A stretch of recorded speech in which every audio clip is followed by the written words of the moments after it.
Во петокот со низа манифестации беше одбележана годишнината од крвавиот четврток, кој се случи минатата година на 27 април, кога неколкумина граѓани има убава можност да се запознаат со пратениците и низ директен контакт со нив да ги споделат своите знаења за демократијата.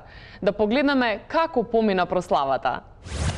Главната церемонија се одржа во Кривичниот суд, каде во присуство на најзнаменитите учесници во ланската манифестација по повод овој ден премиерно беа проектирани ексклузивните видеозаписи од собраниските камери. Ниту оваа година поранешниот премиер не зема директно учество на прославата, иако за разлика од лани поради проблеми со документите, тој годинава не беше во Виена, туку остана во Скопје. Најголем дел од актерите прославата ја продолжија на затворена забава во Шутка, додека дел од организаторите на ланскиот фестивал од објективни причини годишнината ја чествуваа во домашна атмосфера.